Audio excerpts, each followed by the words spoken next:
So finally, the deluge has stopped. It's been raining a lot here. It's been hard to get out here to the range.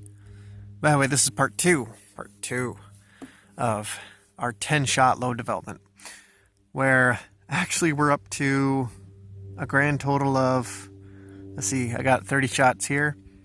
Previously I shot 20 and it was 20 before that, so yeah, what's that, 70? That's fine though, because we're also comparing primers. Anyway, enough being snarky. So we have, what we have loaded is 49.6 grains. So that's pretty close to the absolute max of benchmark for a 125 grain bullet. Although these are, the Parvy Partisan 124 grain. So actually we could probably pack a little bit more in there, but I'm not going to. This is just pretty much strictly for demonstration. I'm not trying to go necessarily for speed. And you can see both how much benchmark has been a little bit sooty, but most of that really on the neck. Most of that is the Redding dry neck lube, so pay no mind to that. Now, the reason why we have 10 extra shots loaded up, and those right there, those are just sighters. Those are just to warm up the barrel. Ignore those.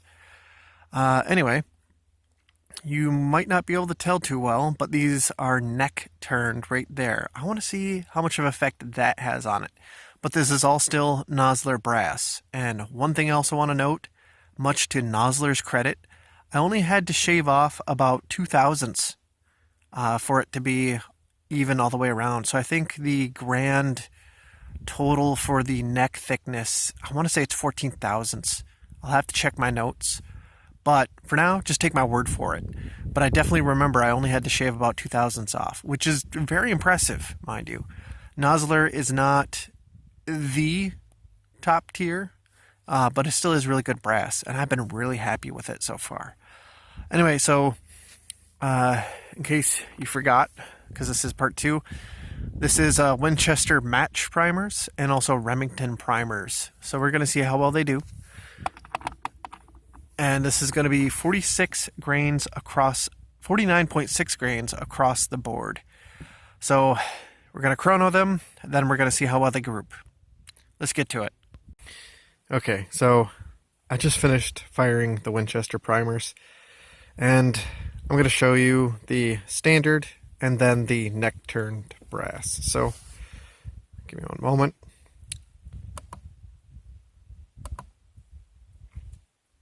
So we can see here, we already pretty much have kind of a failure. I'm not going to bother showing you the high or the low, but the extreme spread, 127. Standard deviation, 51. That is a lot worse. So I'm a little bit disheartened here. Let's take a look at the neck turned. So here we go.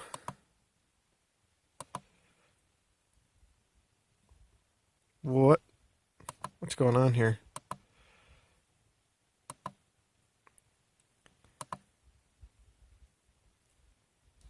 That's strange.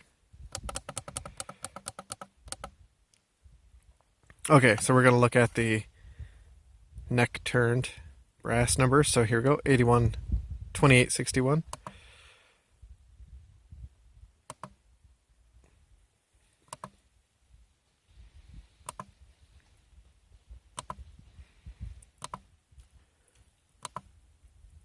So it's still quite the spread. This is worse than what we originally got. So trying to interpret more of the graph, take in more of the variables, seemed to be a bad thing to do.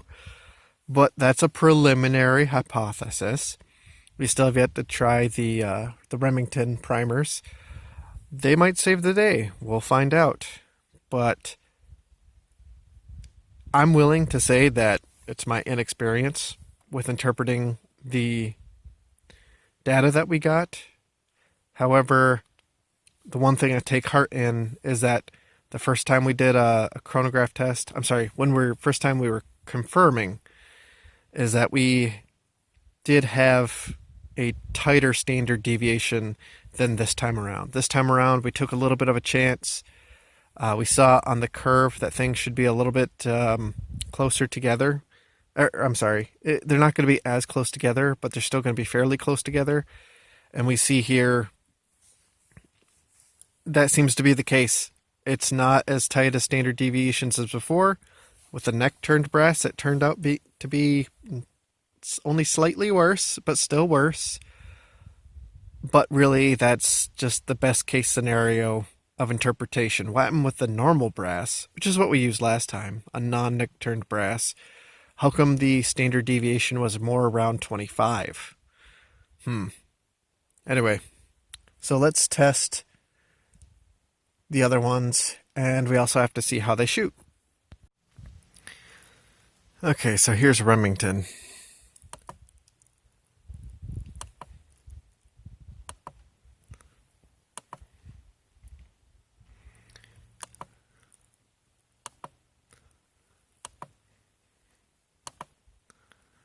So extreme spread, 127.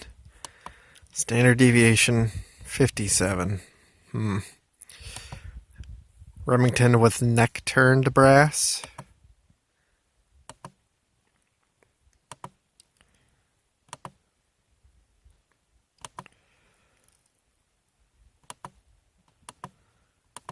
Extreme spread, 127. Standard deviation, 51.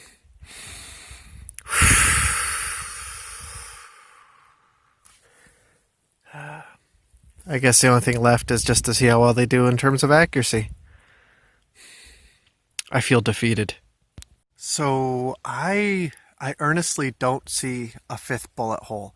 I fired 5 shots. I only see 4 shots on paper.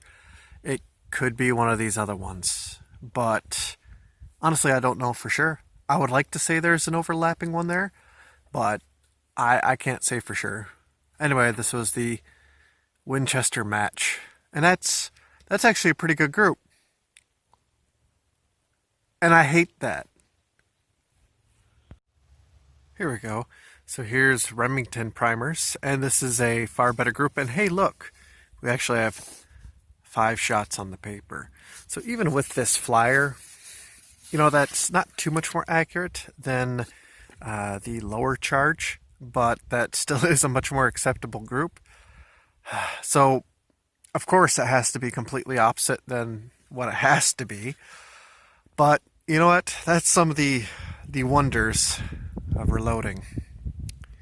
So that's the end of part 2.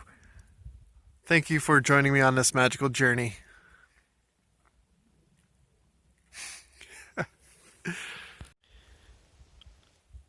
By the way, if you want the comparison between the 2 primers in terms of point to impact, this was the Remington.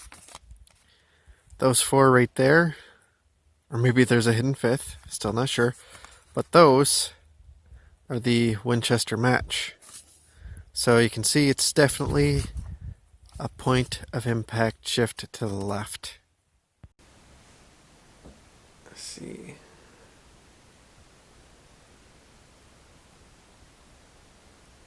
There we go. So let's do a recap.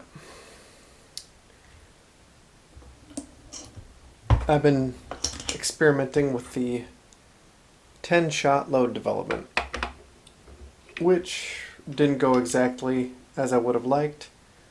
At first I followed the process exactly as kind of laid out by that video with Scott Satterley and the 6.5 guys. And as part of the reason why I'm doing this video now is I want to kind of go over, I want to be a little bit more coherent with that. So step 1, choose your bullet, choose your powder, determine your maximum charge weight. Step 2, choose whether you're going to work up to that charge weight in 0.2 or 0.3 grain increments. I chose 0.2.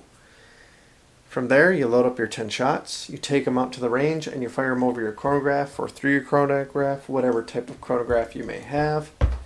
And then you analyze the results. And from those results, you pick 2 data points that has the least amount of difference between the 2. So like for mine, let's see here. Yeah, for both 48.5 and 48.3 grains, depending on what primer I used. There was just a difference of only 12, so I went with that. I loaded that up, and I ended up getting a standard deviation of roughly around 25. I was really hoping for better, but I have military rifles. Maybe that's where my expectations should be anyway. Part 2, which I finished filming, I tried loading. I've tried taking more data into account. So there was several data points, not just two, but several that were fairly consistent, and that worked against me. It turns out, no, going with the two closest data points is definitely the way to go. That was my big pull out from that. That was my big takeaway. That was my big takeaway, I meant to say. That was my big takeaway from that. So what are we doing now? Right now, I'm going back to 48.3. I'm using Winchester match primers. There we go. And this is going to be my seating depth. I'm hoping that it can conquer the poor accuracy with messing with the seating depth. Because I've already pretty much accepted that maybe in the 20s for standard deviation might be the best I can get with military rifles. Honestly, since this is kind of a new way of loading for me, I'm willing to accept that. I could be wrong. I am not an expert.